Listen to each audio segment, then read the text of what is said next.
தமிழக அரசியல் வரலாற்றில் மிக முக்கியமான நாளாக இன்றைய தினம் பார்க்கப்பட்டது. முதலமைச்சர் விஜய் தலைமையிலான தமிழக வெற்றிக்கழக அரசு மீதான நம்பிக்கை வாக்கெடுப்பு தமிழக சட்டப்பேரவையில் இன்று அரங்கேறியது. தமிழக சட்டப்பேரவை வரலாற்றிலே முதல் முறையாக ஒரு நம்பிக்கை வாக்கெடுப்பு சட்டப்பேரவையிலிருந்து நேரடியாக ஒளிபரப்பு செய்யப்பட்டதும் அரசியல் வட்டாரங்களில் ஆச்சரியத்தை ஆழ்த்தியுள்ளது. இதுவரை எந்த ஆட்சி காலத்திலும் நம்பிக்கை வாக்கெடுப்பு நேரடியாக மக்களுக்கு காட்டப்பட்டதில்லை என்பதும் குறிப்பிடத்தக்கது. தமிழகத்தில் நடைபெற்ற 17வது சட்டப்பேரவை தேர்தலில் தமிழக வெற்றிக் கழகம் முதல் முறையாக தேர்தலில் போட்டியிட்டு 108 இடங்களில் வெற்றி பெற்று தனிபெரும் கட்சியாக உருவெடுத்தது. ஆனாலும் ஆட்சி அமைக்க தேவையான 118 என்ற பெரும்பான்மையை கிடைக்காத நிலையில் காங்கிரஸ், இந்திய கம்யூனிஸ்ட், மார்க்சிஸ்ட் கம்யூனிஸ்ட், விடுதலை சிறுத்தைகள் மற்றும் இந்திய யூனியன் முஸ்லிம் லீக் உள்ளிட்ட கட்சிகளின் ஆதரவுடன் தமிழக வெற்றிக் கழகம் ஆட்சிப்பிடத்தை அலங்கரித்தது. இதனையடுத்து கடந்த 10ஆம் தேதி தமிழகத்தின் முதலமைச்சராக ஜோசப் விஜய் முதலமைச்சராக பொறுப்பேற்றுக் கொண்டார். தொடர்ந்து 17வது சட்டப்பேரவையின் முதல் கூட்டத்தொடரும் நடைபெற்றது.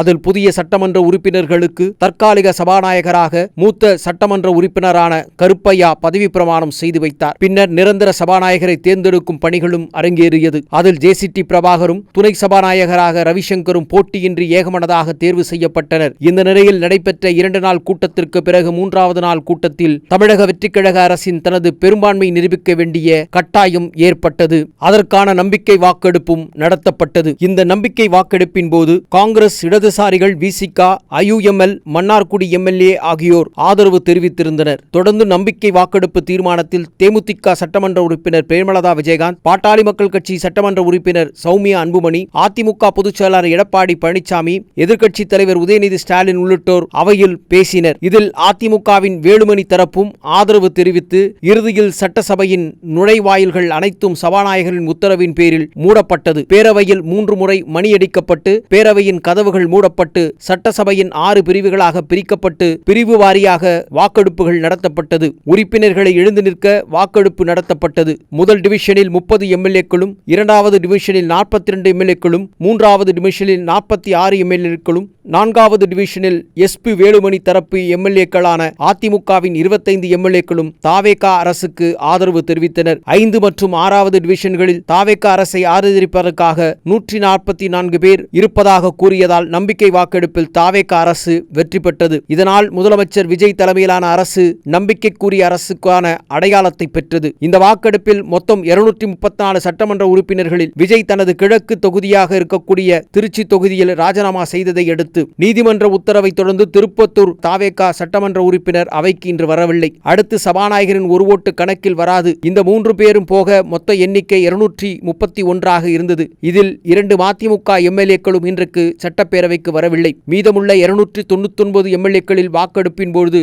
சபையில் இருந்தவர்கள் 171 பேர். இந்த 171 பேரில் 144 பேரின் ஆதரவும் கிடைத்தது. 22 பேர் இதில் கடுமையான எதிர்ப்புகளை பதிவு செய்தனர். 5 பேர் யாருக்கும் வாக்களிக்க மாட்டோம் என்ற நடுநிலையில் வகித்தனர். இவற்றில் எடப்பாடி பழனிசாமிக்கு ஆதரவான 22 பேரும், எஸ்.பி. வேலுமணிக்கு ஆதரவாக 25 பேரும் தாவேகாவுக்கு ஆதரவு தெரிவித்தது குறிப்பிடத்தக்கது.